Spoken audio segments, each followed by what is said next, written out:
Welcome to the class 8 students. This is the continuation part of the chapter ecosystem. I have completed explaining till the topic of cultural components of our ecosystem, that is, which comes right after the abiotic components and the climatic factors. So till that portion I hope it is clear to everybody. Today now I am going to start a new topic which is interdependence between organisms. Interdependence. So how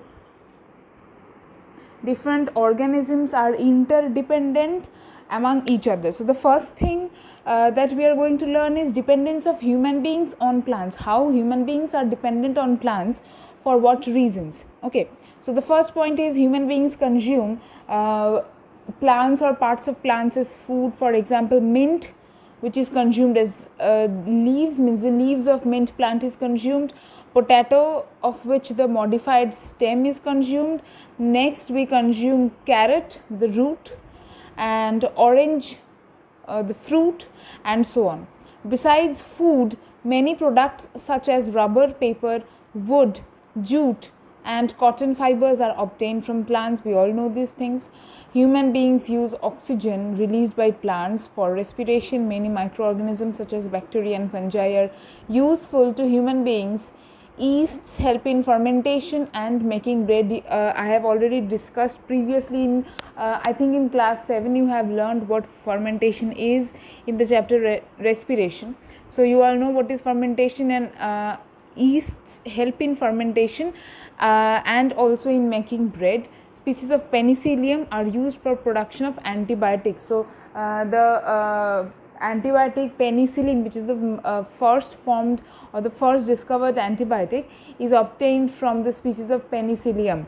These are all obtained from different plants, be it a big plant or a small microorganism, and this is how human beings are dependent on plants. Okay, now on the right hand side you will find a box, and the first topic of that box is how animals, other animals, not human beings, how other animals are dependent on plants.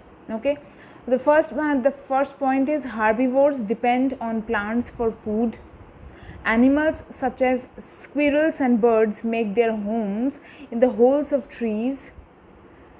Next, birds use different plant materials to build their nests. Many animals such as ants, beetles, birds and monkeys live on trees.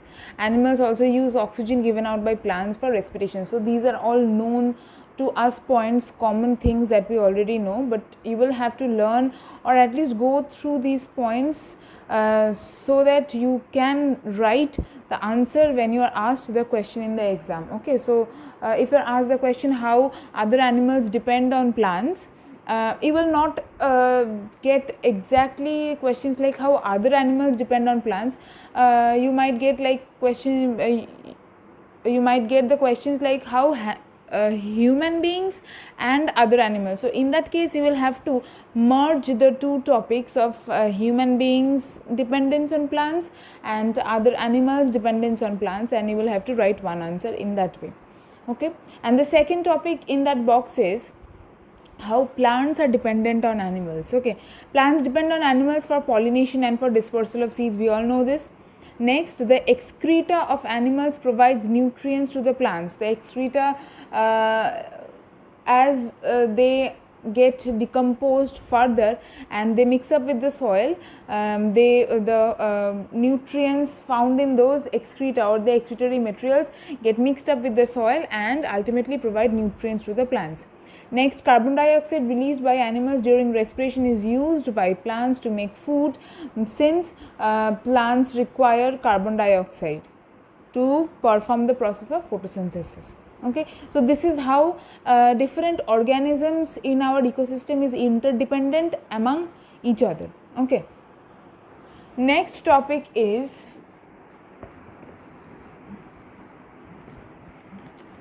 symbiosis. This also comes under the interdependence part. Okay, now we are going to talk about a few relationships between organisms, and symbiosis is the first one.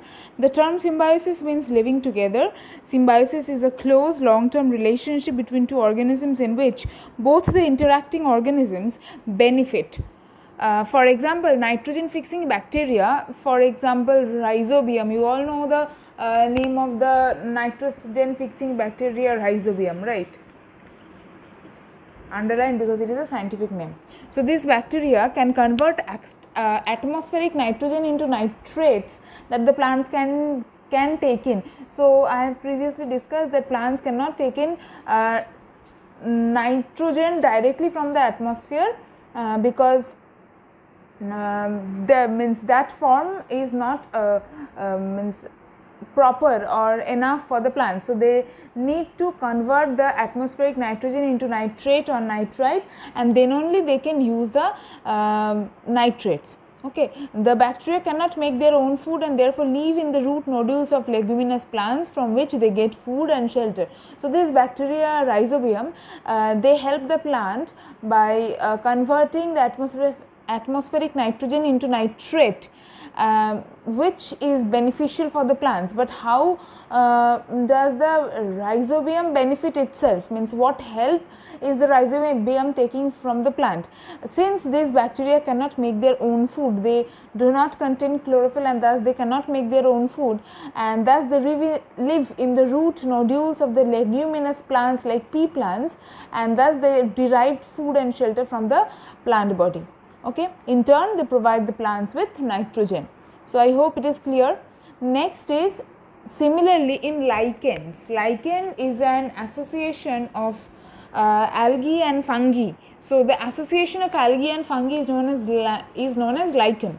Okay, there are two different species of organisms that work together for their mutual benefits. One is an algae, which is the autotroph that supplies food to the fungus supplies water and minerals to the algae.